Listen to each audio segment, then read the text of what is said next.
ভালোভাবে যদি যা হোক ওতেই যা হয় হয়। আর যদি এটা থেকে যায় শীত অবধি, শীত অবধি এখন একদিন, তার জন্য চিন্তা নেই, বর্ষাকালটা রাখলেই হবে।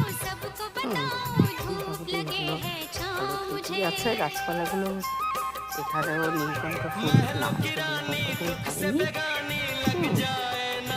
হাওয়া বাতাসের মধ্যে গাছপালাগুলো একের পর এক মাঠে ঘুরে যাচ্ছে। দেখেছি হলুদ গাছটা তো সাইডে এমনি ভালোভাবে জল টল মানে বৃষ্টির জল টল পাচ্ছে, ভালোভাবে বাড়ছে বলে ঠিক আছে। কিন্তু এই আদা গাছটা জলে রাখিনি কেন, আদা গাছটা তো জানেন একদম ছোট্ট একদম হয়ে যাবে, পুদিনা পাতাগুলো নষ্ট হয়ে যাবে। পুদিনা পাতাগুলো এমনি সব ছোটো ছোটো ডালগুলো পুঁতেছি, ওর মধ্যে হয়নি, দেখা যাক যা হয়। আর এটার মধ্যে হয়েছে, হলে বড় হলে ওইটা মধ্যে বসিয়ে দেবো। সব বর্ষার দিন তো এখন তো হয়ে যাবে, চিন্তা নেই। তাই ভাবছি।